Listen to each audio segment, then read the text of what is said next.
Il y a des meurtres qui sont perpétrés à Los Angeles.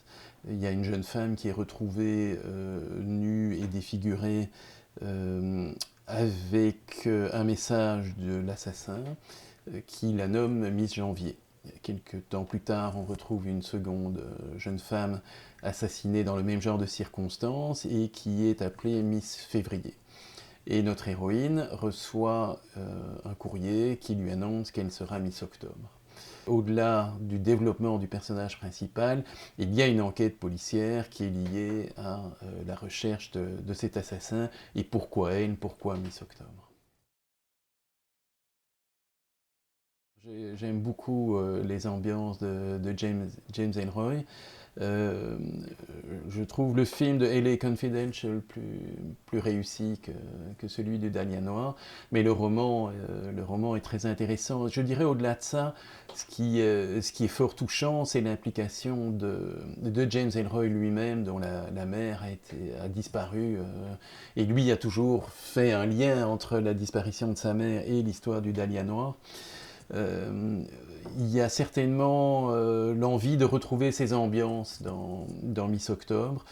J'aime beaucoup la ville de Los Angeles, dans ses contrastes tellement exagérés entre le clinquant, le brillant de Hollywood, enfin du milieu des acteurs, etc. Et puis les bas-fonds où il y a tous ces gens qui essaient d'approcher de la lumière, de la notoriété. Et donc tout ça, ça fait un cocktail qui est très passionnant. Il y a aussi le côté des années 60, où la société américaine est en pleine rupture. Il reste le monde très classique, enfin qu'on voit dans la série Mad Men, le monde de papa, entre guillemets, avec une morale qui reste encore assez stricte, et puis le monde qui va vers autre chose, la libération sexuelle, il y a le monde de Playboy avec les Miss, etc. Donc ce sont des années qui sont assez fascinantes, d'une manière générale.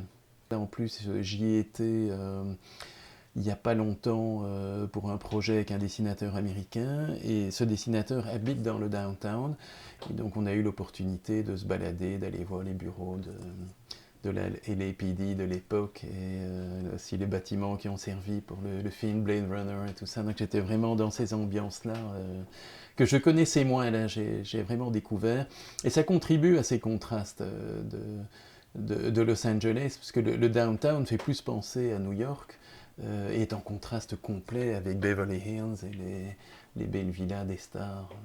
Ce sont deux mondes complètement différents. On m'a montré le bar où le fameux gangster, là j'ai oublié son nom, Mickey Cohen, recevait ses hommes de main et tout ça. Donc tout ça, c'est assez magnifique.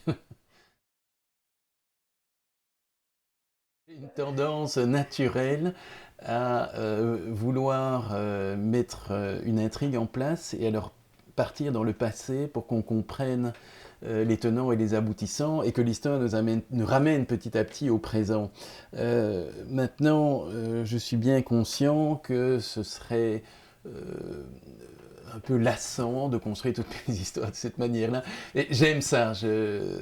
J'avoue que je trouve ça passionnant de prendre des personnages et puis de pouvoir voilà, expliquer toutes leurs motivations, et quand on revient au présent, que le lecteur à ce moment-là ait un maximum de données en main. Mais d'un autre côté, bon voilà, je pense que à certains moments, il faut s'interdire ce qui devient peut-être des facilités. Et donc pour le projet de Miss Octobre, mais pour d'autres également, je me suis vraiment interdit de construire les choses comme ça, et donc de vivre l'histoire véritablement au présent. Là, effectivement, ici, il y a quand même une petite entourloupe, c'est qu'on a cette séquence qui se place en avant de l'histoire, en fait. Mais bon, je ne vais pas dire que c'est un artifice de scénario, mais on peut tout à fait lire l'histoire sans ça. C'est une petite information supplémentaire. Ça doit certainement être mon influence du cinéma américain, qui aime beaucoup ces procédés-là, particulièrement les films des années 50-60 sont beaucoup dans ce genre de dynamique.